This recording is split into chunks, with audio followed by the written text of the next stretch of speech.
Hello everyone, आज है 7 अप्रैल और आज इस वीडियो में हम बात करने जा रहे हैं यस बैंक के बारे में। 15 रुपए के आसपास शेयर ट्रेड कर रहा है और पिछले 2-3 दिनों में इस शेयर को जैसे पंख लग गए हैं।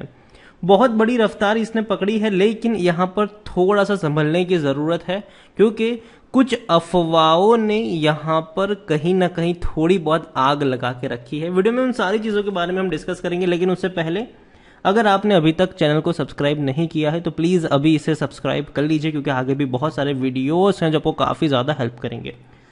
तो चलिए शुरू करते हैं। तो यस बैंक 15 रुपए का शेयर है और पिछले एक महीने में अगर हम देखें तो पिछले एक महीने में यस बैंक में 21% का ग्रोथ है, लेकिन उससे ज़्यादा अगर देखा जाए तो 25 से 30% का ग्रोथ पिछले एक हफ्ते में आया है। शेयर 12 रुपए का था और उसके बाद एक झटके में भाग गया, ये एक झटके में। और ऐसा नहीं है कि तेजी आ गई तब जाके मैं आपको भी इसके बारे में बता रहा हूं। अगर आप मेरे चैनल को रेगुलर फॉलो करते हो तो अभी पिछले हफ्ते ही यस बैंक के ऊपर मैंने वीडियो बनाया था। अगर आप देखो तो जब ये शेयर 27 मार्च को 12 रुपए का था तब भी मैंने कहा था कि देखो 12 रुपए का जो रेंज है वो मुझे पसंद आता है खरीदारी के लिए। और अभी 5 अप्रैल को 2 दिन पहले ही जब ये 13 रुपए के ऊपर था तब भी मैंने कहा था कि देखो अच्छी खबर आई है, इनकी जो रेटिंग है उसको अपग्रेड किया है केयर ने और इसके चलते शेयर में तेजी देखने को मिल सकती है। लेकिन 15 साढ़े 15 तक जाएगा ये मैंने भी नहीं सोचा था 2 दिनों में। और एक्चुअली में एक रीजन जो है इसका ऊपर जाने का, वो पहला रीजन तो चलो ये मैं मानता हूं कि रेटिंग अपग्रेड हुई है जिसके चलते शेयर में तेजी देखने को मिली है, जो बहुत अच्छी बात है। लेकिन साथ ही साथ में कुछ फेक न्यूज भी चलना शुरू हो चुकी है। जो पहली फेक न्यूज है, अगर आप ट्विटर पे चले जाओ तो कई सारी न्यूज आपको देखने को मिलेगी, जिसमें से एक न्यूज ये भी कहती है कि कोटक अक्वायर कर सकता है यस बैंक को। ठीक है, अगेन कह देता हूं ये फेक न्यूज है, कोई इसका सर पैर नहीं है।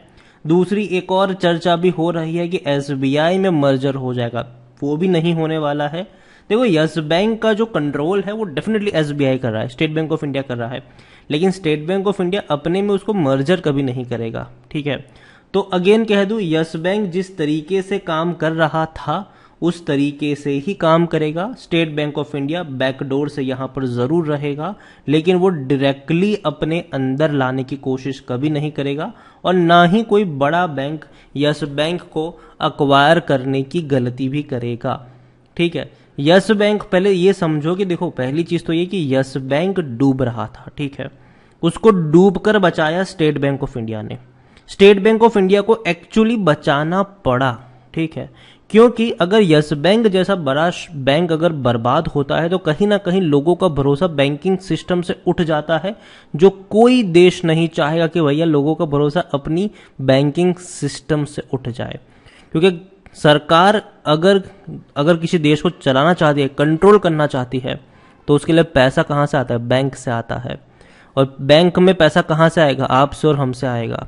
अगर हम ही लोग डरेंगे तो भैया पूरी सिस्टम की हवा टाइट हो जाएगी यहां पर से। तो यस बैंक को बचाना जरूरी था। छोटे मोटे बैंक डूब गए, उसमें कोई दिक्कत नहीं थी सरकार को, लेकिन बड़े बैंक का अगर डूबना कहीं ना कहीं लोगों को डराता है और ये डर सरकार कभी भी बर्दाश्त नहीं करेगी। और एसबीआई ने यहाँ पर इंटरवीन किया, इसको बचाया और एसबीआई इसको अब यहाँ से उभर कर बाहर लेकर आया है। ठीक है, अब एसबीआई ये तो नहीं जो है चाहेगा कि देखो भाई सारा हैवी लिफ्टिंग हमने किया अब किसी और को हम बेच दे, वो नहीं होने वाला है। और ना ही एसबीआई ये चाहेगा कि चलो अभी भी बहुत कुछ करना बाकी है और अभी भी उनकी रेपुटेशन उतनी अच्छी नहीं, तो अपने में मर्जर भी वो कभी नहीं करेगा। इसको ये चल रहा है वैसे ही चलेगा। लेकिन मैंने पहले भी कहा था, अब भी कहूंगा, इस बैंक में धीरे धीरे आपको ग्रोथ देखने को मिलेगी। धीरे धीरे बैंक जो है वो अपने रेवेन्यू बढ़ाएगा, धीरे धीरे इनके प्रॉफिट्स बढ़ेंगे, तो चीजें धीरे धीरे संभलेगी। यहां पर एक झटके में कुछ नहीं होने वाला है। आज उठ के 15 पे गया, हो सकता है कल 16 पे चला जाए, लेकिन वापस गिर के 14 पे आएगा ये। ठीक है, और वापस फिर से 14 से उठ के 17-18 पे भी जाएगा, वापस गिर के 16 पे आएगा, वापस वहां से उठ के 20-22 पे जाएगा, वापस गिर के नीचे आएगा। लेकिन ये पूरा लंबा प्रोसेस है। ठीक है, 1-2 महीने में ये नहीं होगा, लंबा प्रोसेस है ये। लंबा इंतजार करना पड़ेगा। वॉल्यूम्स अगर आप देखो तो वाकई में शॉक है, यहाँ पर 57 करोड़ से भी ज्यादा का वॉल्यूम देखने को मिला है एनएससी में। तो ये बहुत बड़ा वॉल्यूम है, ये बहुत बहुत बहुत बड़ा वॉल्यूम है। यहाँ पर बहुत बड़ी क्वांटिटी में शेयर ट्रेड कर रहे हैं। और अगर आप ट्विटर खोल के देखो तो भैया मीम्स पे मीम्स शेयर हो रहे हैं यस बैंक में, क्योंकि बहुत कम होता है जब यस बैंक में तेजी देखने को मिलती है। यस बैंक को लेकर अगर हम देखें तो सिर्फ 10% लोग कह रहे हैं जो बेच दो। अगेन मैं कहूंगा, मैं बेचने की सलाह नहीं दूंगा। मैंने पहले भी कहा था, अब भी कहूंगा, मैं यस बैंक को लॉन्ग टर्म के लिए अपने पोर्टफोलियो में रखूंगा, लेकिन मैं उसको 15-16 पे नहीं खरीदूंगा। मेरी बाइंग यस बैंक में 11 रुपए के आसपास की है और मैं उसी प्राइस पर रहूंगा। कभी गिर के 12 के आसपास जाता है, डेफिनेटली मैं थोड़ा बहुत एवरेज करता हूं, लेकिन 12 रुपए से ऊपर 1 रुपया भी मैं इस पे खर्च नहीं करता हूं। ये मेरा सिंपल फंडामेंटल है, बाकी आप समझिए कि आपको किस तरीके से यहाँ पर गेम खेलना है। लेकिन 15 रुपए पर खरीदारी वाला शेयर नहीं है। 15-16 तक गया है, वापस टूट के नीचे आएगा। लेकिन बैंक के जो फंडामेंटल है वो धीरे धीरे इंप्रूवमेंट होंगे। क्योंकि देखो दिक्कत क्या हुई है यस बैंक में, वो ये है कि बैंक में बहुत ज्यादा इक्विटी इन्फ्यूजन हुआ है। यस बैंक जब क्राइसिस में था, डूब रहा था, तो जो बाकी बैंकों ने इसको बचाया, तो भैया कोई मुफ्त में कोई नहीं आया था, ठीक है। सब लोगों ने इक्विटी खरीदी थी, वो भी 10 रुपए पर। दूसरी बार बैंक ने फंड रेजिंग करी 15,000 करोड़ की, वो भी एफपीओ के जरिए, वो भी इक्विटी के थ्रू, और वो भी 12-13 रुपए पर इक्विटी बेची गई थी। 2 बार जो बड़ी फंड रेजिंग हुई है वो इक्विटी के थ्रू हुई है। पहली बार 10 रुपए की इक्विटी, दूसरी बार 12-13 रुपए की इक्विटी। तो बहुत ज्यादा इक्विटी इन्फ्यूजन हुआ है। तो आप खुद सोचो कि नंबर ऑफ शेयर जो है वो बहुत ज्यादा घूम रहे हैं मार्केट में। तो इसीलिए यस बैंक को उतना ज्यादा प्रॉफिट हर क्वार्टर में कमाना पड़ेगा। रेवेन्यू इनके टूट रहे हैं, लेकिन हो सकता है कि रेवेन्यू आपको स्टेबल देखने को मिल जाए अगले क्वार्टर, सॉरी अगले साल में। लेकिन जहां तक बात है प्रॉफिट्स की, अब तक जो लॉस में था वो प्रॉफिट में आ चुका है। बैंक मिनिमम 200 करोड़ का प्रॉफिट हर क्वार्टर में कर रहा है। एक्सपेक्टेड ये है कि फाइनेंशियल ईयर 2022 में 900 करोड़ तक का प्रॉफिट ये बैंक दिखा सकती है।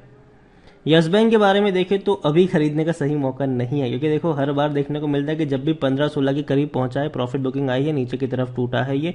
इवन आज 16 रुपए का ये अगर आप देखो तो बीच में 16 रुपए भी गया था, टूट के नीचे आया, वापस पहुंचा ये 15-16 पे, वापस टूट के नीचे आया। तो ये देखने को मिलेगा यहाँ पर। अगेन यस बैंक में अगर आप खरीदारी करते हो तो मेरे हिसाब से 12-13 रुपए का जो लेवल होगा वो खरीदारी के लिए अच्छा होगा। और पहली बात ये कि आप इस चीज को माइंड में रख के खरीदारी मत करो कि कोटक आएगा या एसबीआई में मर्ज होगा, तो भैया गलती होगी फिर आपकी, ठीक है, क्योंकि वो नहीं होने वाला है। बहुत ही कम चांसेस, अगर होगा भी तो बहुत कम चांसेस है, और वो भी कब होगा कोई कह नहीं सकता, ठीक है। तो अगेन कहूंगा किसी न्यूज को देखकर, ठीक है, अगर कोई न्यूज किसी कोई बड़े पोर्टल पर हो, किसी बड़े आदमी ने कही हो, तब चलो मान सकते हैं। लेकिन कोई सिंपल कोई टेलीग्राम ग्रुप या किसी को देखकर अगर आप ये अनुमान लगाते हो कि अच्छा ये हो जाएगा, तो मेरे हिसाब से वो गेम है, और इस गेम में अभी फंसना नहीं चाहिए। और यस बैंक डेफिनेटली ग्रो करेगा ये लॉन्ग टर्म में, लेकिन धीरे धीरे ग्रो करेगा। 16 पे गया है, 14 पे भी आएगा, 14 से 18 पे भी जाएगा। तो वो गेम यहाँ पे चलता रहेगा। धीरे धीरे बैंक को अपने परफॉर्मेंस में सुधार दिखाना पड़ेगा, हर क्वार्टर में अच्छा प्रॉफिट दिखाना पड़ेगा, उसके बाद चीजें यहाँ पर बेहतर होगी, लेकिन वो लंबा प्रोसेस है, ठीक है। तो उस चीज को भी समझिए। वीडियो को यहीं पे एंड करूंगा, पसंद आया हो तो लाइक करो, शेयर करो, चैनल पर अगर पहली बार आए तो प्लीज सब्सक्राइब करें। और यस बैंक के बारे में आप क्या सोचते हैं वो भी आप मुझे कमेंट में लिखकर बता सकते हैं। Thank you.